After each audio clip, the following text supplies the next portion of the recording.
പാതിവില തട്ടിപ്പിൽ ബി.ജെ.പി. ഭരിക്കുന്ന ബാങ്കിനെതിരെയും ആരോപണം. പറവൂർ വെളിയത്ത് നാട് സഹകരണ ബാങ്കാണ് പകുതി വിലയ്ക്ക് സ്കൂട്ടർ, ലാപ്ടോപ്പ്, തയ്യൽ മെഷീൻ എന്നിവ വിതരണം ചെയ്തത്.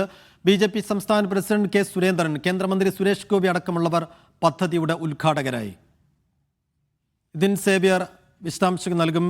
നിതിൻ, ഈ വെളിയത്തുനാട് ബാങ്ക് ഈ പാതിവില തട്ടിപ്പിനകത്ത് ഏതൊക്കെ രീതിയിൽ ഇടപെട്ടു? അവർ നേരിട്ടതിൻ്റെ ഇടനിലക്കാരായോ എന്നൊക്കെയുള്ള ചോദ്യങ്ങൾ ഉയരുന്നുണ്ട്. ലഭ്യമാകുന്ന വിവരങ്ങൾ എന്തൊക്കെയാണ്?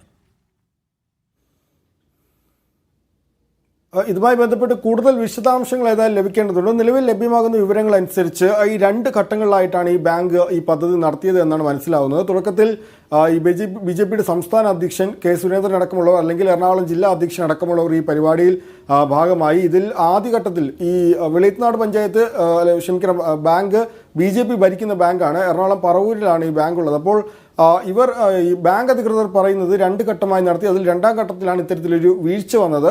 ആ പൈസ മുഴുവൻ ആളുകൾക്ക് തിരികെ നൽകാൻ ശ്രമിക്കും, അല്ലെങ്കിൽ ആ പൈസ മുഴുവൻ തിരികെ നൽകുമെന്നാണ് ബാങ്ക് പറയുന്നത്. ആദ്യഘട്ടത്തിൽ ആവശ്യപ്പെട്ട എല്ലാവർക്കും ഈ സ്കൂട്ടറുകൾ നൽകി, ലാപ്ടോപ്പുകൾ നൽകി, അല്ലെങ്കിൽ ഇത് തയ്യൽ മെഷീനുകൾ നൽകി. രണ്ടാം ഘട്ടത്തിൽ പക്ഷേ ഇത്തരത്തിൽ ഒരു പദ്ധതി നടത്തുന്നതിൽ ചില പാളിച്ചകൾ വന്നു. പക്ഷേ അത് തീർച്ചയായും അത് ആ ആളുകൾക്ക് പണം തിരികെ കൊടുക്കുമെന്നാണ് വെളിയത്തുനാട് ബാങ്ക് അധികൃതർ നിലവിൽ വ്യക്തമാക്കുന്നത്. ഈ കേന്ദ്രമന്ത്രി സുരേഷ് ഗോപി അടക്കമുള്ളവർ ഈ പരിപാടിയുടെ ഭാഗമായിരുന്നു. പല സമയത്ത് ഈ ആദ്യഘട്ടത്തിൽ ഈ സ്കൂട്ടറുകളൊക്കെ ആളുകൾക്ക് കൊടുക്കുന്ന സമയത്ത് ഇവരൊക്കെ ഈ പരിപാടിയിൽ പങ്കെടുത്തിട്ടുണ്ട്. അപ്പോൾ അങ്ങനെ ഇരിക്കുകയാണ് ഇപ്പോൾ ഇത്തരത്തിൽ ചില ആളുകൾ ആരോപണവുമായി മുന്നോട്ട് വരുന്നത്. തങ്ങൾ ഇതിൽ പണം നിക്ഷേപിച്ചിരുന്നു, അല്ലെങ്കിൽ ബാങ്ക് നേരിട്ടാണ് ഈ പണം വാങ്ങിയിരുന്നത്. അതിനുശേഷമാണ് ഇത് മറ്റ് ഈ അനന്തകൃഷ്ണൻ അടക്കമുള്ള ആളുകളിലേക്ക് പണം പോയിരുന്നത്. ഏതായാലും ഈ ബാങ്ക് നേരിട്ടാണ് ഈ പണം വാങ്ങിയത്. അതുകൊണ്ടാണ് ഇപ്പോൾ വെളിയത്തുനാട് ബാങ്കിനെതിരെ, ബി.ജെ.പി. ഭരിക്കുന്ന ബാങ്കാണ്, ഈ ബാങ്കിനെതിരെ ഇത്തരത്തിൽ ആരോപണമായി ആളുകൾ രംഗത്തേക്ക് വരുന്നത്.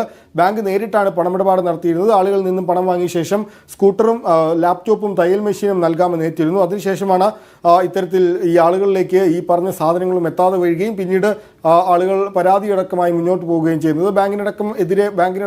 ബാങ്കിനെതിരെ അടക്കം പരാതിയുമായി മുന്നോട്ട് പോകാനാണ് ആളുകൾ തീരുമാനിച്ചിരിക്കുന്നത്. ശരി.